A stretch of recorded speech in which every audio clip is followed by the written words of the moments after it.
ठीक है, तो एकदम मेरी शक्ल आपको साफ दिख रही होगी। तो आज हम एक टॉपिक पर डिस्कशन करने वाले हैं। मैं आपके साथ एक टॉपिक डिस्कस करूंगा और मेरे साथ पहली बार कैमरे पर मेरी चांदनी है, तो देखते हैं कैसा वीडियो बनता है। तो यस, अब आज हम टॉपिक जिस पर डिस्कशन करेंगे वो है पंचशील का समझौता। तो मैं अभी आपके सामने एकदम अच्छे से फोकस करते हैं, मैं लिखूंगा, आराम से धैर्य बना के ढंग से सुने तो चीज़ समझ में आएगी। एकदम कॉपी पर मैं लिख रहा हूँ कि क्या बात है। आज अपना जो टारगेट है वो वास्तव में पंचशील का समझौता है। यानी आज हम जो जिस पॉइंट पर फोकस करने वाले हैं वो पंचशील का समझौता है। एकदम कि भाई पंचशील का समझौता क्या है, क्यों पढ़े हम इसे, सब देख रहे हैं। तो मैं आपको आज क्या पढ़ाने वाला हूँ, पंचशील का समझौता। तो टारगेट साफ हो गया कि हमें पंचशील का समझौता आज पढ़ना है। तो समझौता जो वर्ड है, ये पंचशील को आप छोड़ दीजिए। सबसे पहले हम बात करते हैं समझौता पर। तो देखो, जो समझौता जो होता है, यानी कि समझौता एक तरह से होता है कि अगर मान लो किसी के बीच में विवाद है तो उसको सुलझाने के लिए समझौता किया जाता है। तो हमेशा जो समझौते में दो लोग होते हैं, लेकिन ये जो पंचशील का समझौता है इसमें दो लोग नहीं, दो देश हैं। और उन दो देशों में एक तो सबसे बढ़िया हमारा प्यारा भारत है और दूसरा है चीन, दूसरा हमारा चीन है। तो जो समझौता दो लोगों के बीच में हो रहा है या दो देश हैं, एक भारत है और एक चाइना है, इनके बीच में समझौता समझौता हुआ था। अब समझौता, कोई विवाद है उसको कोई विवाद है तो उस विवाद को सुलझाने के लिए ही समझौता हम करते हैं। तो देखिए, यहाँ पर जो हमारा विवाद था वो विवाद था वास्तव में तिब्बत को लेकर के, यानी तिब्बत जो था उसको लेकर के ये विवाद था। तो भारत और चीन है, इसके बीच में समझौता हुआ। और किस पॉइंट को लेकर के समझौता हुआ, तिब्बत को लेकर के समझौता हुआ। अब ये समझौता कब हुआ, पहली बात ये समझौता हुआ कब। तो हमारे साथ में किताब भी है, तो किताब को देखते देखते हम पढ़ेंगे। तो ये बात है वास्तव में 1954 की, यानी कि हमारा देश एकदम आज़ाद हो चुका था और हमारे जो देश है उसका स्टार्टिंग फेज है, उसकी बात चल रही है।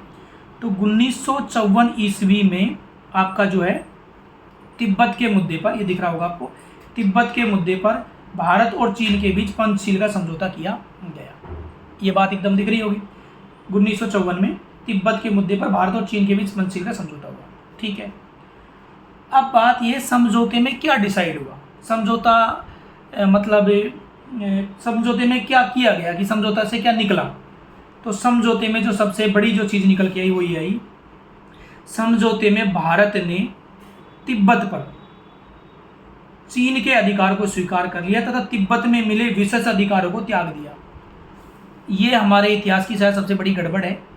भारत ने क्या किया, जो भारत है हमारा देश, भारत को जो विशेष अधिकार मिले हुए थे, भारत को जो विशेष अधिकार जो मिले हुए थे, विशेष अधिकार मिले हुए थे, भारत को विशेष अधिकार कहाँ मिले हुए थे, तिब्बत में। तिब्बत में जो विशेष अधिकार मिले हुए थे, भारत ने उन विशेष अधिकारों को त्याग दिया कि भाई ठीक है, मैं समझौता कर रहा हूँ। तो समझौते में भारत ने ही एक्चुअल में समझौते में क्या किया, अपने विशेष अधिकारों को त्याग दिया। और भारत ने क्या किया, चीन के अधिकारों को स्वीकार कर लिया। भारत ने जो चीन है, चीन के अधिकार को तिब्बत पर स्वीकार कर लिया, चीन के अधिकार को स्वीकार कर लिया। बहुत बढ़िया बात है भाई। अब यहाँ पर एक बात मेरे दिमाग में ये निकल कर आ रही है, और वो ये है कि भारत को क्या विशेष अधिकार मिले हुए थे। भारत को क्या विशेष अधिकार मिले हुए थे, कहाँ पर, तिब्बत में, जिसको कि भारत ने त्याग दिया। भारत को क्या विशेष अधिकार मिले हुए थे, कहाँ पर, तिब्बत में। तो देखो, नंबर 1 पॉइंट पर हम डिस्कशन कर रहे हैं, आपको दिखेगा, यस। तो तिब्बत में भारत को कुछ विशेष अधिकार थे। क्या विशेष अधिकार थे, सबसे महत्वपूर्ण, देखो लिखा हुआ है तिब्बत में, ये लिखा हुआ है तिब्बत में भारत को कुछ विशेष अधिकार थे। और उनमें से सबसे जो ज़बरदस्त विशेष अधिकार था वो ये था कि जो तिब्बत है उसकी डाक और तार जो व्यवस्था थी वो भारत के अधीन थी।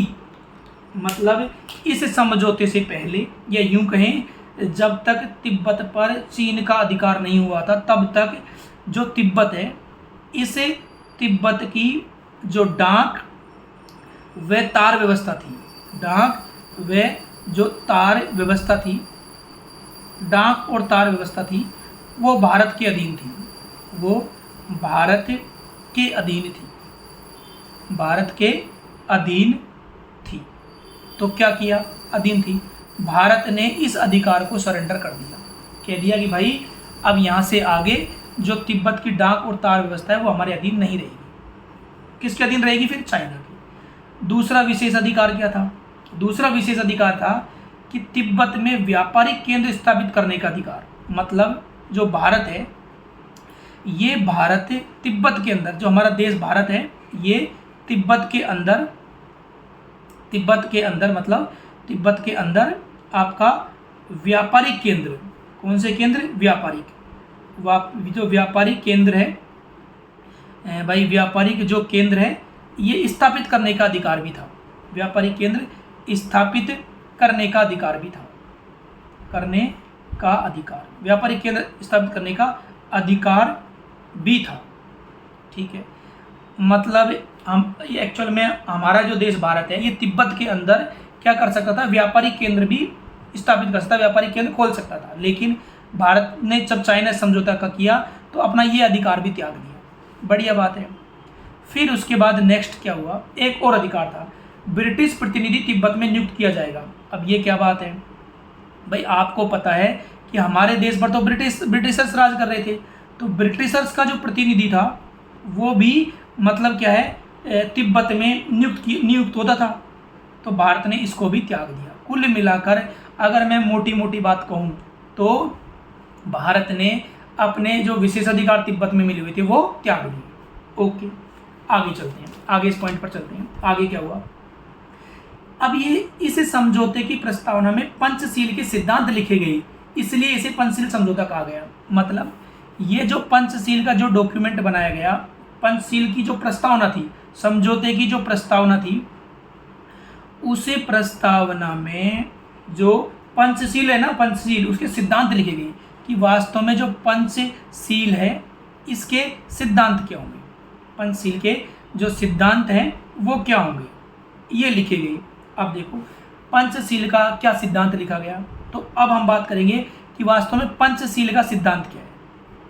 जो पंचशील है, इस पंचशील का सिद्धांत क्या है, देखते हैं। चलो पंचशील का सिद्धांत क्या है, एकदम बढ़िया। नंबर 1 भाई, पहला पंचशील के सिद्धांत में हमने क्या लिखा, क्या डिसाइड किया, तो सबसे पहले तो हमने ये डिसाइड किया कि दूसरे देशों की संप्रभुता व क्षेत्रीय अखंडता का सम्मान किया जाएगा। मतलब चाइना ने भारत से कहा, भारत ने चाइना से कहा, मतलब हमने ये डिसाइड किया पंचशील सिद्धांत की पहली कंडीशन ये थी कि जो दूसरे देश हैं, जो दूसरे देश हैं, चाहे वो दूसरे देश कमज़ोर भी हों, दूसरा जो देश है कि संप्रभुता, दूसरे देश की संप्रभुता व क्षेत्रीय जो अखंडता है, क्षेत्रीय जो अखंडता है का सम्मान किया जाएगा, क्षेत्रीय अखंडता का सम्मान किया जाएगा।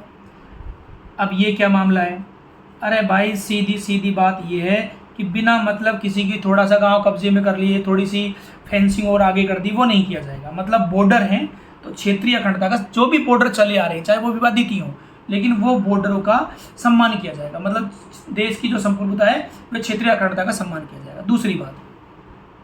दूसरी बात ये कि दूसरे देशों के आंतरिक मामले में हस्तक्षेप नहीं किया जाना चाहिए। दूसरा हमने डिसाइड किया कि ना तो चाइना भारत में, ना भारत चाइना में जो आंतरिक, जो हमारी जो भी स्थिति है, आंतरिक जो भी मुद्दे हैं, आंतरिक मामलों में हस्तक्षेप नहीं करेंगे। आंतरिक मामलों में जो है हस्तक्षेप है वो नहीं किया जाएगा, हस्तक्षेप नहीं किया जाएगा, किया जाना चाहिए। जैसे भाई सीधी बात यह कि आप, हमें भी पता है कि जो चाइना है उसके लिए तिब्बत एक बहुत बड़ा इशू था। तो भारत जो तिब्बत है, यानी भारत जो चाइना का एक तरह का आंतरिक मामला होगा तिब्बत, उस पर हस्तक्षेप नहीं करेगा। हमारा इंडिया है तो उस भारत है, उसमें जम्मू कश्मीर एक बहुत बड़ा इशू है, तो चाइना उस पर मतलब हस्तक्षेप नहीं करेगा। तो दूसरा जो पॉइंट इसमें डिसाइड किया गया हुआ है कि हम आंतरिक मामलों में हस्तक्षेप नहीं करेंगे। ठीक है, अब आगे चलते हैं। आगे जो तीसरा पॉइंट है उसको देखते हैं और क्या मामला था। तीसरा पॉइंट ये है कि दूसरे देशों के साथ परस्पर लाभ व सम्मान होना चाहिए। परस्पर लाभ, भाई मतलब भारत को चाइना की ज़रूरत है, चाइना को भारत की ज़रूरत है। तो हमने जो संबंध है, हमने ये डिसाइड किया पंचशील के तहत कि हम संबंध इस तरह रखेंगे कि एक दूसरे को परस्पर लाभ हो, परस्पर एक तो लाभ होना चाहिए और एक दूसरे का सम्मान भी करेंगे, एक दूसरे का सम्मान भी होना चाहिए, सम्मान भी होना चाहिए। ठीक है, इसके अलावा पंचशील में और क्या सिद्धांत किए, और क्या हमने डिसाइड किया कि भाई अनाक्रमणता का सिद्धांत, मतलब आक्रमण नहीं करेंगे, भाई अनाक्रमणता का सिद्धांत यानी कि आक्रमण नहीं करेंगे, अनाक्रमणता का सिद्धांत, ये हमने डिसाइड किया। उसके अलावा और क्या हुआ, शांतिपूर्ण से अस्तित्व, शांतिपूर्ण, देखो शांति से बड़ी दुनिया में कोई चीज़ नहीं है, शांतिपूर्ण से अस्तित्व मतलब शांति से एक दूसरे का जो से अस्तित्व है उसको स्वीकार किया जाएगा। ठीक है, अच्छा चीन और अच्छा ये तो बात हो गई है चीन, ये इसके बाद आगे चलते हैं और देखते हैं। अच्छा, अब 2-3 बातें हैं। परंतु तिब्बत को स्वायत्तता दी गई। जो पंचशील का जो सिद्धांत था, इस मतलब ये जो समझौता था, इसके तहत एक बात और थी, और वो ये थी कि भाई जो तिब्बत है, तिब्बत को स्वायत्तता दी गई। भाई तिब्बत पर अभी अभी चाइना ने कब्जा किया है या मतलब भारत ने अपने अधिकार सरेंडर कर दिए हैं, तो तिब्बत को कुछ स्वायत्तताएं दी गई, तिब्बत को कुछ स्वायत्तताएं जो है स्वायत्तता दी गई, जो है दी गई। ठीक है, ओके। अब आगे देखते क्या है। चीन ने इस समझौते का उल्लंघन किया तथा तिब्बत के आंतरिक मामलों में हस्तक्षेप करना शुरू कर दिया। भाई तिब्बत चाइना के अधीन तो आ गया, लेकिन जो तिब्बत है उसको स्वायत्तता दी गई, लेकिन चीन ने क्या किया, समझौते का उल्लंघन किया और तिब्बत के आंतरिक मामलों में भी हस्तक्षेप करना शुरू कर दिया।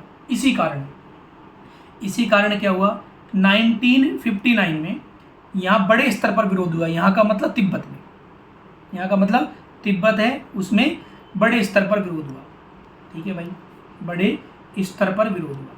ठीक है, तो अब तुम्हें पता है विरोध होगा तो चाइना तो पावरफुल है, चाइना ने विरोध को दबा दिया। ऐसी परिस्थिति में तिब्बती धर्मगुरु दलाई लामा ने चीन छोड़कर भारत में धर्मशाला हिमाचल में शरण दी। इसके अलावा क्या हुआ, अब भाई जब प्रदर्शन हुआ 1959 में, तो आपको पता है चीन ने इस विरोध को दबा दिया। ऐसी स्थिति में एक जो तिब्बत है, तिब्बत में का एक धर्मगुरु था जिसका नाम है दलाई लामा। ये है दलाई लामा। ये जो दलाई लामा है, ये क्या हुआ, चाइना छोड़ गया और चाइना छोड़ करके भारत आ गया। और भारत में भी कहाँ गया, हिमाचल प्रदेश, जो धर्मशाला है हिमाचल प्रदेश, वहाँ पर आ गया। ठीक है भाई, वहाँ से भाग करके मतलब भारत के हिमाचल की धर्मशाला में आ गया। भारत में इसे शरण दी गई और इस घटना के बाद ही पहली बार सीमा विवाद उठाया। अच्छा, एक बात और मैं यहाँ पर आपको बताना चाह रहा हूँ कि दलाई लामा वास्तव में तिब्बत में एक आदमी का नाम नहीं है, ये एक पोस्ट का नाम है। यहाँ पर जो धर्म गुरु होता है उसको दलाई लामा बोलते हैं, और अभी भी कोई न कोई दलाई लामा है।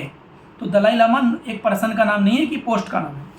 तो फिर उसके बाद में आपको पता है भारत और चाइना के बीच बहुत बड़ा सीमा विवाद है, इसको हम अलग से चर्चा करेंगे।